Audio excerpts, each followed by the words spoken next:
우리 그리스도인들은 예수 그리스도로 말미암아 하나님께 큰 복을 받은 자들입니다. 예수님은 우리 영혼이 갈 곳을 예비해 주셨고 그곳으로 우리를 인도하십니다.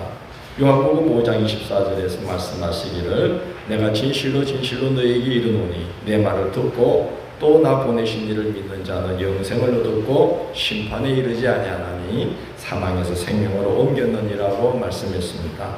요한복음 14장 2절로 3절에서도 말씀하시기를 내가 너희를 위하여 거처를 예비하러 가노니 가서 너희를 위하여 거처를 예비하며 내가 다시 와서 너희를 내게로 영접하여 나 있는 곳에 너희도 있게 하리라고 말씀하셨습니다. 우리 예수님은 우리 영혼이 갈 곳을 예비하시고 그곳으로 인도하시는 목자가 되신다는 말씀입니다. 예수님은 또한 우리가 어떻게 살아야 지극히 복된 삶을 살 수 있는지도 알려주셨습니다. 심령이 가난한 자, 즉 욕심 부리지 않고 사는 자가 복이 있다 하셨어요. 애통하는 자, 즉 공감하는 자가 복이 있다 하셨어요. 온유한 자가 복이 있다, 그가 땅을 기업으로 얻는다 하셨어요. 온유하게 하나님의 말씀 따라 순리대로 살아가면 그 사람은 어딜 가든지 누구와 함께 일하든지 거기 뿌리 내리고 살 수 있게 된다는 말씀이에요. 의에 줄이고 목마른 자는 복이 있다, 그들이 배부를 것이다 하셨습니다. 우리가 세상의 돈에 목마른 것보다는 어떻게 어렵게 사는 게 맞는 것인가 고민하면서 그렇게 갈망하면서 살아가는 자는 배부르다, 만족하면서 살아가게 된다는 말씀입니다. 화평케 하는 자는 복이 있나니 그들은 하나님의 아들이라 일컬음을 받게 된다고 했습니다. 무슨 말입니까? 하나님께는 은총을 입고 사람들에게는 귀중히 여김을 받는 하나님의 아들, 딸들로 살아갈 수 있다는 말씀입니다. 우리 예수님은 말씀만 그렇게 하고 삶을 다르게 사신 분이 아니라 십자가를 향하시면서 말씀하신 대로 무엇이 복된 삶인지를 끝까지 우리에게 진실되게 보여주셨습니다. 예수님은 그를 믿고 따르는 자들을 진리와 생명 되신 하나님께로 인도하는 참되고 영원한 중보자이십니다. 오늘 본문 히브리서 4장 14절은 그 사실을 이렇게 전가합니다. 그러므로 우리에게 큰 대제사장이 계시니 성천하시니 곧 하나님의 아들 예수시라고 말씀합니다. 여기서 크다는 말은 차원이 다름을 말합니다. 대제사장은 하나님께서 택하여 부르신 제사장들 중에서도 특별히 구별하여 세운 자입니다. 1년에 단 하루, 딱 한 번 대속죄일에 백성들의 죄를 속죄하는 속죄제물의 피를 가지고 지성소에 들어갈 수 있는 단 한 사람이 대제사장입니다. 대속죄일이 되면 성전에서는 2마리의 양을 준비했습니다. 한 마리는 광야로 내보낼 양이고 한 마리는 피 뿌림을 위해 제단에 바쳐질 양입니다. 광야로 내보낼 양은 제사장들에 의해 성전에서부터 성전 밖 낭떠러지가 있는 곳까지 이렇게 전달됩니다. 제사장들이 일정한 간격으로 줄지어 서서 광야로 내보낼 양을 이렇게 계속 넘겨주다가 맨 마지막 낭떠러지에서 이렇게 떨어지는 겁니다. 마치 예수님이 이 사람 저 사람에게 넘겨짐을 당하면서 십자가로 오르신 것처럼 광야로 내보낼 아사셀 양도 제사장들에 의해 넘겨지게 되는 겁니다. 낭떠러지에 서 있던 제사장에게 아사셀 양이 넘겨지며 제사장은 그 양을 낭떠러지 아래로 던집니다. 속죄양이 낭떠러지로 떨어지면서 피를 쏟고 죽으면 줄지어 서 있던 제사장들을 통해서 수신호로 아사셀 양이 죽었다는 신호가 성전으로 전달됩니다. 그러면 대제사장이 제단에 바쳐진 속죄양의 피를 가지고 지성소로 들어가서 속죄의 피를 뿌리고 이제 나오는 거예요. 그래 대제사장이 성전 문 앞, 회막 문 앞에 딱 서면 백성들이 기쁨의 환호성을 지르면서 대속죄일 절기잔치를 시작했다고 합니다. 한 해 동안 지은 모든 죄를 무슨 죄든지 다 씻김을 받는 날이라고 믿었기 때문에 그 대제사장이 속죄의 피를 탁 뿌리고 회막 문 앞에 탁 설 때에 성전 문 앞에 설 때에 백성들의 기쁨은 이루 말할 수가 없었던 거죠. 그런데 히브리서는 예수님은 그 대제사장들과는 차원이 다른 큰 대제사장이라고 말합니다. 아론의 자손으로 대제사장 된 이들로 인해 그렇게 큰 속죄의 기쁨을 누렸다면 하나님의 아들로서 참되고 영원한 큰 대제사장이 되시는 예수 그리스도로 말미암아 믿는 자들에게 예비된 은혜는 어느 정도이겠느냐 하는 것입니다. 히브리서는 그 배경을 잘 알고 있는 히브리인 성도들에게 4장 14절로부터 8장 13절에 걸쳐 주 예수 그리스도께서 왜 큰 대제사장이 되시는지, 아론의 자손으로 대제사장 된 이들과 무엇이 어떻게 얼마나 다른지를 증거하면서 그 귀한 분을 선물로 받고도 귀함을 모르는 자는 어떤 지경에 처하게 되는지를 경고합니다. 먼저 첫 번째로 우리에게 계신 큰 대제사장 된 예수님은 성천하시니요 하나님의 아들이시다고 증거합니다. 성천하신이라는 말을 원문대로 직역하면 하늘들을 통과하여 지나가신 분이라는 뜻이라고 합니다. 성천했다는 말은 그 당시 사람들이 들을 때는 우리 예수님이 하늘들을 다 통과하여 지나가서 하늘 가장 높은 곳에 오르신 분이구나, 그렇게 생각을 했다는 겁니다.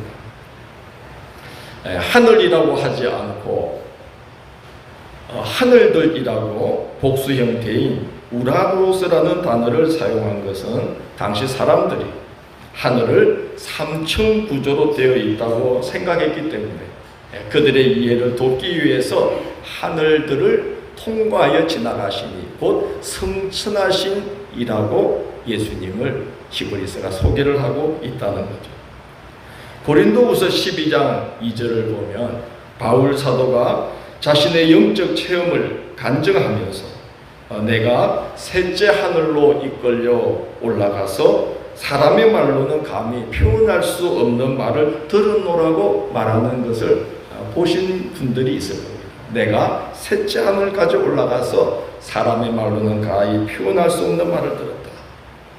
당시 고린도 교회 성도들 중에 은사를 받았다고 하면서 하도 자기를 드러내고 교회의 질서를 어지럽히고 성도들로 하여금 우리의 구원자 되시는 예수 그리스도에게 집중하지 못하고 자꾸 은사에 집중하게 만드는 그런 일들이 하도 많다 보니까 바울 사도께서 나도 받은 바 은사는 크지만 교회의 덕을 위해서 성도들로 하여금 우리를 구원하시는 분은 오직 예수 그리스도지 은사가 아니라는 것을 내가 전하기 위해서 내가 입을 다물고 있는 것이지, 나도 받은 바 큰 은사가 있다는 것을 증거하려고 내가 몇째 하늘에? 셋째 하늘에 올라간 적이 있다. 하늘이 진짜 3층인지 1층인지 10층인지는 모르겠어요. 그런데 바울 사도 말씀은 그렇게 지극한 지경을 경험을 했다는 것이고, 그거를 그 시대 사람들이 이해하기 좋도록 내가 셋째 하늘까지 올라갔다가 내려왔다, 그렇게 말씀을 하고 있는 겁니다. 그 당시 사람들의 사고 구조로 생각해 본다면 아론의 자손 대제사장들은 첫째 하늘도 통과하여 지나가기가 어려운 분들이라는 생각이 듭니다. 당시 사람들은 첫째 하늘과 땅 사이의 이 공간을 공중이라고 불렀어요. 근데 그곳은 악한 영들이 지배하고 있는 곳이라고 여겨졌습니다. 바울 사도가 마귀를 가리켜서 뭐라고 부릅니까? 공중의 권세 잡은 자다라고 공중이라는 말을 씁니다. 우리의 시력은 혈과 육을 상대하는 것이 아니요 하늘의 악한 영들과 공중의 권세 잡은 자들을 상대하는 것이므로 하나님으로 전신갑주를 취해야만 승리할 수 있습니다 라고 바울이 말하지 않습니까? 하늘과 첫째 하늘과 땅 사이의 그 공간을 공중이다, 그곳은 악한 영들이 다스리고 있는 곳이다, 그렇게 믿었던 것이죠. 혈과 육을 가진 아론의 자손 대제사장들이 어떻게 공중의 권세를 두고 첫째 하늘인들 쉽게 통과하여 지나갈 수 있겠습니까?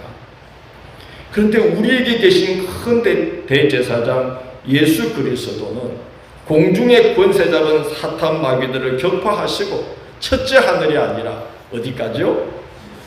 셋째 하늘을 다 통과하여 지나가셔서 성천하시어 그 위에 계신, 거기에 보좌를 펼치고 계신 하나님의 보좌 우편에 오르셔서 우리를 중보하고 계신다는 것입니다. 그 신앙 고백을 담은 구절이 바로 성천하시니 곧 하나님의 아들 예수시라는 말씀입니다.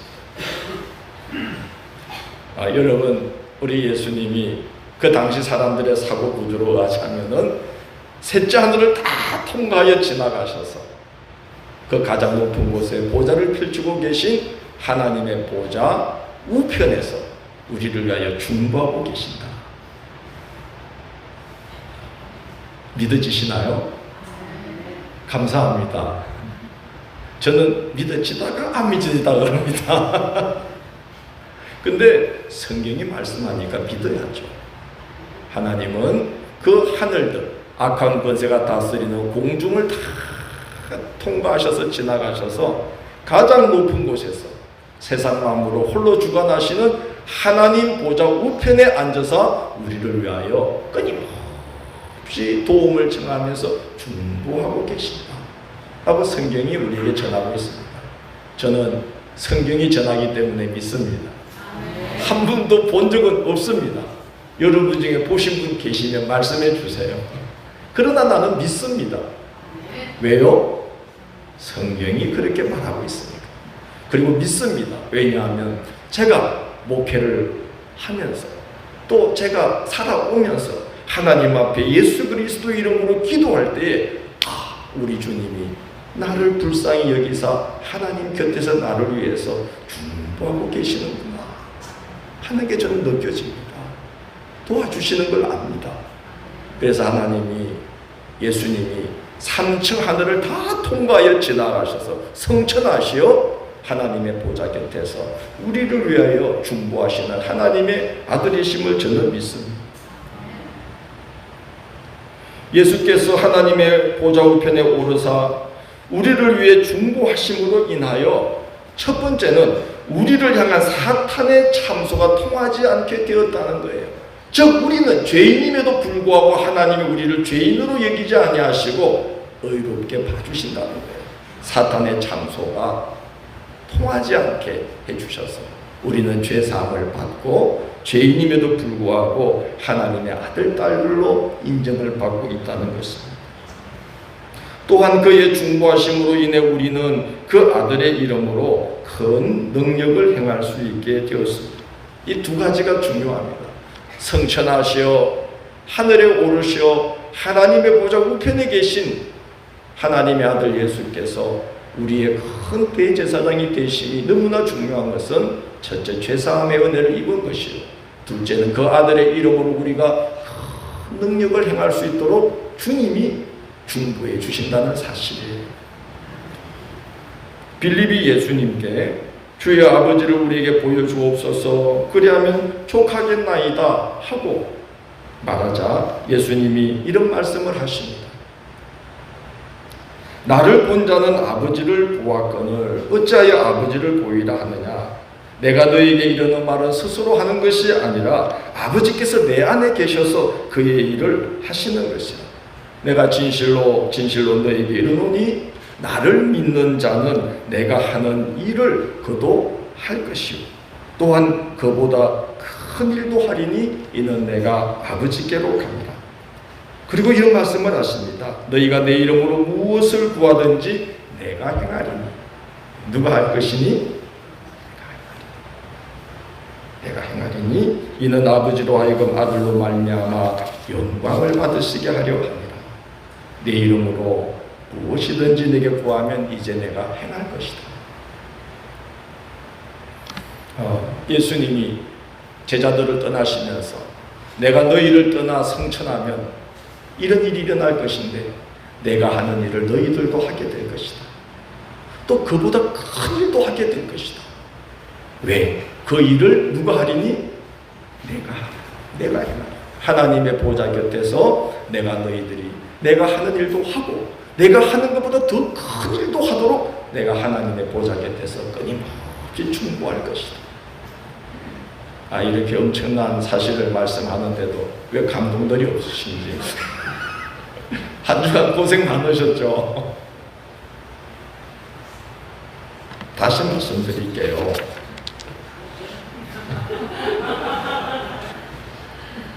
들어봐요. 정말 엄청난 말씀이에요. 빌립에게 예수님이 이런 말씀을 했다는 거예요. 야, 나를 본자는 아버지를 봤다. 그러니까 내가 떠난다고 해서 걱정하지 마라. 나는 이제 하늘로 올라간다. 없어지는 거 아니다. 나 하늘로 올라가서 하나님 보좌 우편에서 너희를 위해서 중보할 거다. 내가 끊임없이 기도해 줄 거다.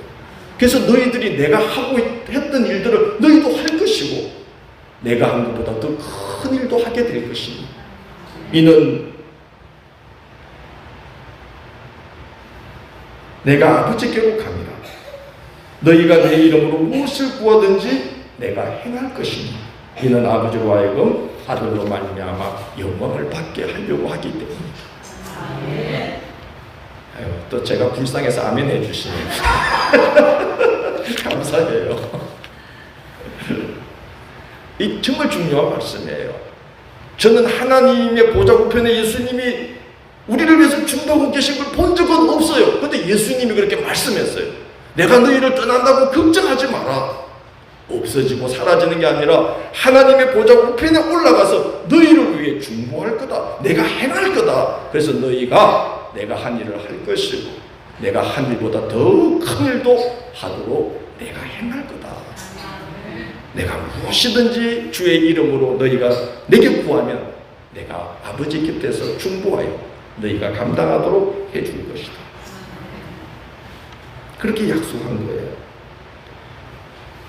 예수님이 하신 말씀이 틀림없는 말씀인 것은 누가복음 4장 43절 44절을 보면 예수님이 내가 이런 말씀합니다. 내가 다른 동네들에 가서도 하나님 나라의 복음을 전하여야 하리니 내가 이 일을 위하여 왔노라.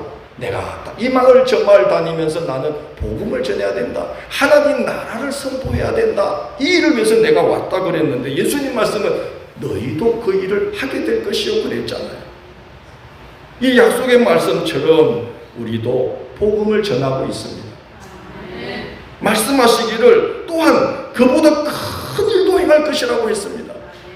우리가 본질상 예수님보다 큰 일을 할 수는 없지만 우리가 주님이 했던 일보다 더 큰 지경의 지평이 넓어지는 가운데 일을 할 수 있도록 우리를 도우신다는 거예요.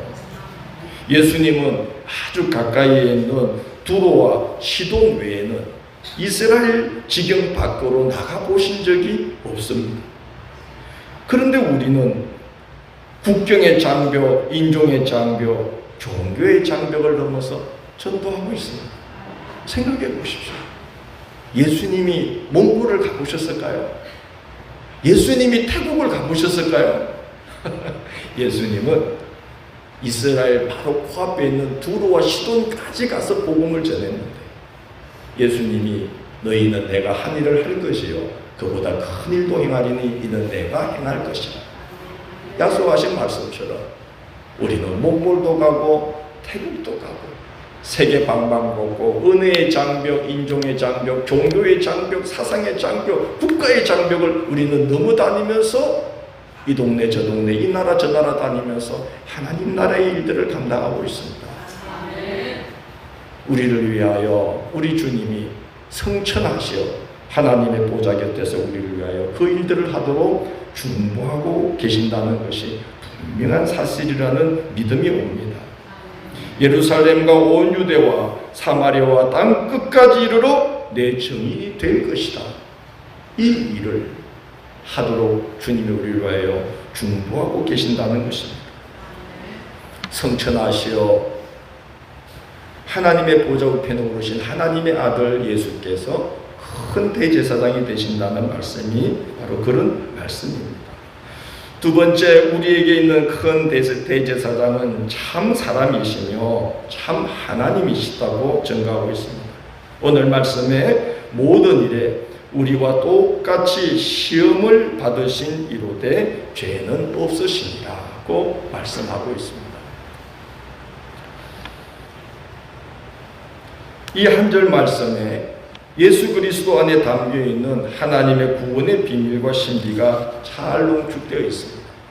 예수님은 시험을 많이 당하셨습니다.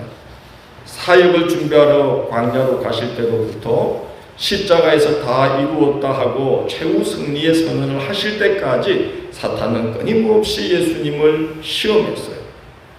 사탄이 얼마나 예수님을 집요하고 강력하게 공격했는지 주석가 윌리엄 바클레이는 이렇게 말하고 있습니다. 예수님은 우리가 결코 알지 못하고 알 수도 없는 시험의 깊이와 긴장과 공격성을 알고 계셨습니다. 그가 받으신 시험은 우리가 결코 경험할 수 없으며 알 수도 없는 가장 맹렬하고 가장 무서운 시험인데, 예수는 하나님으로서가 아니라 우리와 똑같은 인간으로서 이 시험의 모든 단계를 거쳤고 승리하셨습니다. 그러므로 그는 우리가 시험 당할 때 우리의 연약함을 동정하십니다. 놀랍게도 사탄은 예수님의 평생에 집요하게 그분 주변을 맴돌았지만 단 한 번도 그분의 내면으로 틈타고 들어가지 못했습니다. 그러므로 그는 우리가 시험 당할 때에 능히 우리를 도우실 수 있습니다. 예수님은 참 사람이십니다. 우리가 예수 믿는 이유는 신적 존재가 되기 위함이 아닙니다. 우리도 예수님처럼 참 사람처럼 살기 위해 예수 믿는 것입니다. 뭐 대단한 존재가 되려고 예수 믿는 거 아닙니다. 사람다운 사람 되려고 예수님을 의지하는 겁니다.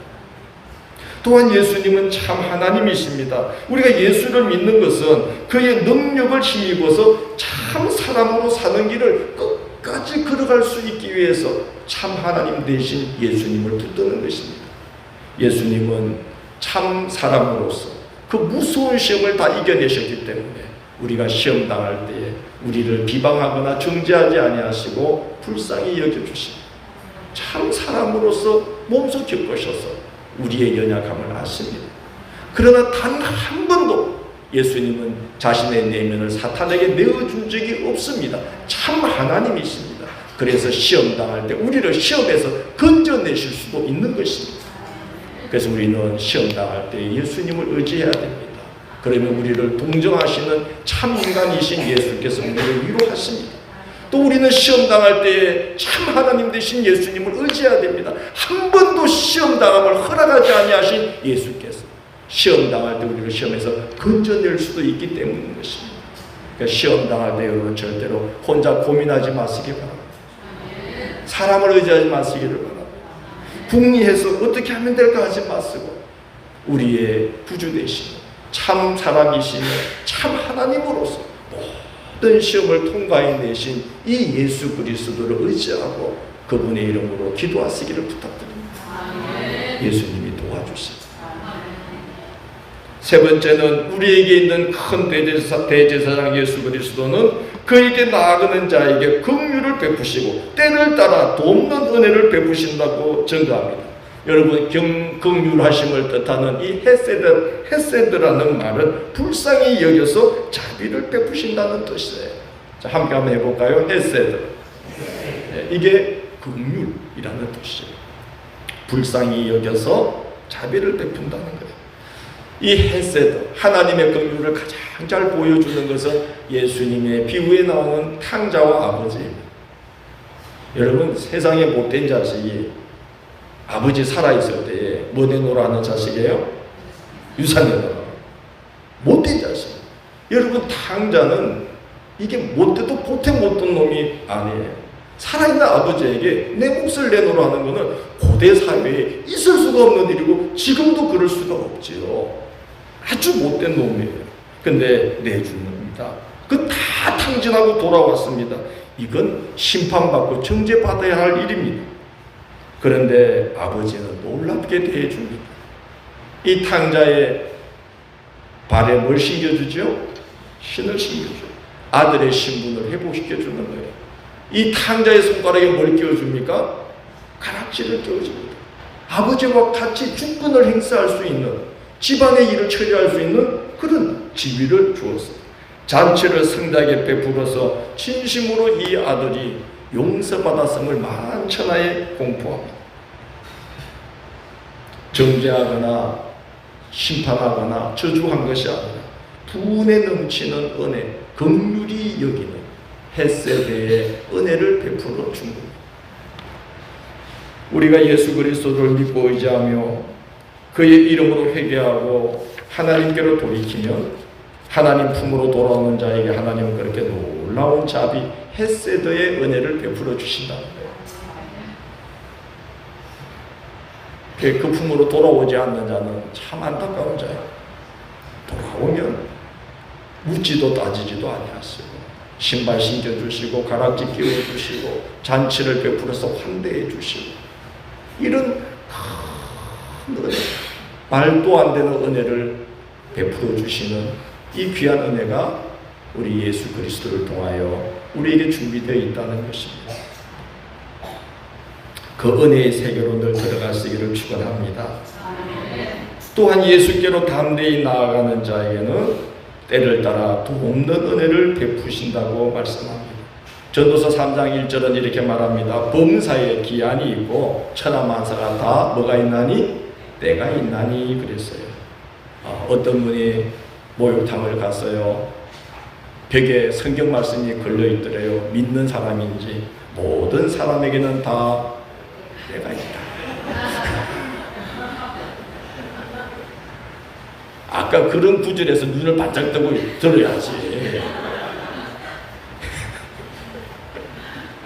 목욕탕을 갔더니 믿는 분인지 그 탈의실 벽에 족자에 딱 명문이 걸려있더래. 모든 사람에게는 다 때가 있다. 근데 그게 목욕탕에 걸려있으니까 이상하더래요. 예, 모든 사람에게는 다 때가 있습니다. 때가 있습니다. 사람이 살면서 힘든 때도 있어요. 정말 중요한 전환기가 있어요. 그 정말 중요한 순간들이에요. 우리 교회에도 지금 매우 중요한 전환기를 넘어가고 있는 줄로 믿습니다. 때를 따라 돕는 은혜를 하나님이 베풀어 주실 줄 믿습니다. 우리가 잘나서가 아니에요. 헤세드, 불쌍하기 때문에 긍휼히 여겨서 내가 안 도와주면 니네 교회 안 되겠구나. 그래서 헤세드, 긍휼을 베풀어 때를 따라 돕는 은혜를 베풀어 주실 줄 믿습니다. 하반기에도 큰 은혜의 역사가 준비되어 있는 줄 믿습니다. 다 때가 있는데, 중요한 때가 있고 전환기가 있는데, 여러분 그때 때를 따라 돕는 은혜가 하나님으로부터 임하면요 얼마나 힘이 나고 신나고 감사한지 몰라요. 잠언 21장 1절은 그 은혜를 이렇게 전가하고 있어요. 왕의 마음이 여호와의 손에 있음이 마치 봄물과 같아서 그가 임으로 인도하시느니라. 무슨 말씀입니까? 우리의 마음이 마치 하나님의 손에 꼭 쥐에 있는 것처럼 하나님의 마음과 합해 있으면 봄물을 이렇게 터주듯이 인도해 주신다는 거예요. 여러분 옛날에 가물 때 논에 물 대려고 논 곁에 웅덩이를 파가지고 물을 갖다 놨어요. 모아놨어요. 그걸 뭐라 그럽니까? 뽀라고 그럽니다. 그 봄물입니다. 근데 농부가 가물 때에 이 봄물을 논으로 대는데 얼마나 정성껏 지혜롭게 되는지요. 다른 데로는 한 방울도 허투루 흘러가지 않도록 물꼬를 정확하게 터가지고 모든 논에 그 보의 물이 한 방울도 딴 데로 허투루 가지 않고 논마다 다 흘러가도록 물꼬를 잘 내는 거예요. 우리의 마음이 여호와의 손에 있으니 마치 봄물과 같으면 그가 봄물을 물꼬를 터내듯이 그렇게 때를 따라서 하나님이 임으로 인도해 주신다는 거예요. 때를 따라 돕는 은혜를 적절하게 베풀어서 하나님의 은혜를 베풀어 주신다는 거예요. 예수님은 참되고 영원하신 대제사장입니다. 그래서 그를 믿고 그 은혜를 힘입기 위해서 은혜의 보좌 앞으로 나아가는 자를 주님은 때를 따라 돕는 은혜를 베풀어 주십니다. 그가 우리를 위해서 얼마나 간절히 중보하시는지 우리 한 구절을 보고 말씀을 마칩니다. 5장 7절로 10절을 한번 보겠습니다. 5장 7절로 10절입니다.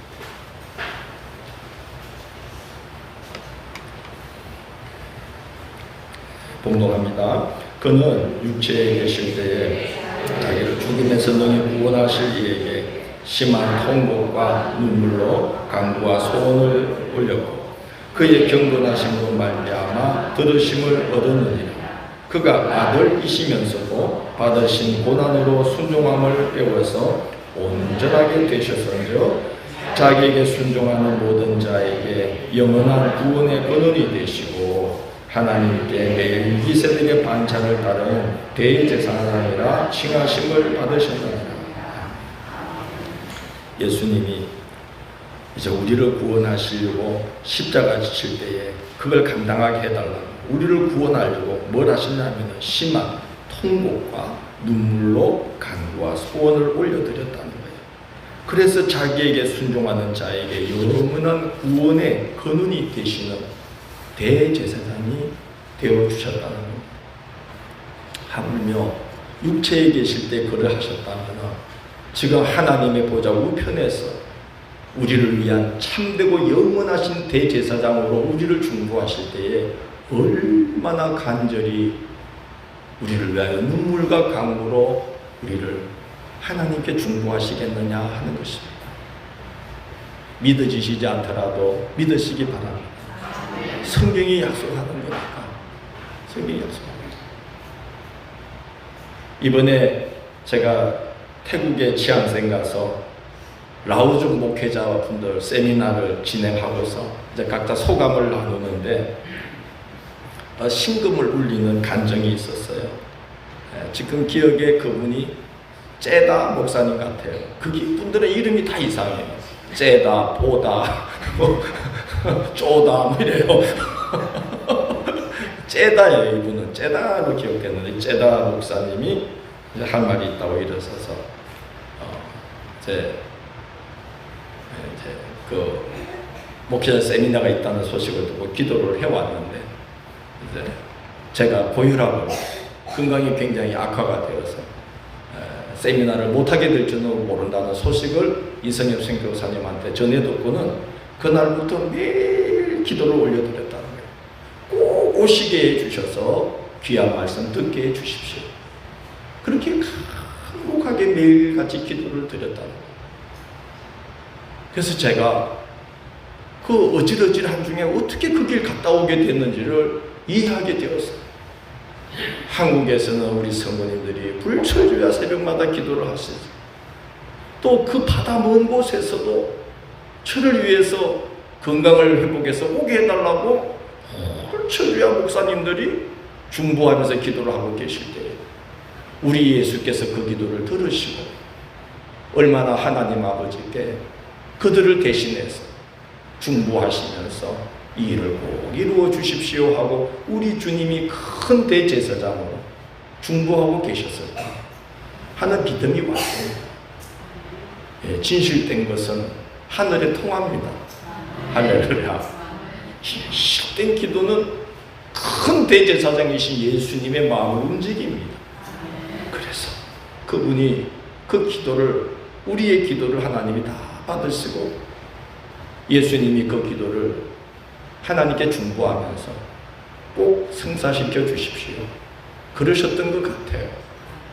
그래서 사실은 가기 이틀 3일 전까지도 어질어질했는데 그냥 이거 안 갔다 오면 내가 하나님 앞에 벌 받는 것 같고 나도 이렇게 말씀을 보는 눈이 열리기까지 몇몇 목사님들이 말씀을 가르쳐 주는 은혜를 내가 입었는데 그 복을 이제 내가 다시 나누지 않으면 이건 내가 하나님 앞에 벌 받을 것 같다. 그래서 이제 결심을 하고 가게 되었는데 세상에 가면서 어지럽지가 않은 거예요. 우리 주님이 우리 기도를 받으사 심한 눈물과 통곡과 간구와 소원으로 우리를 대신하여 중보해 주신다는 말씀이 맞습니다.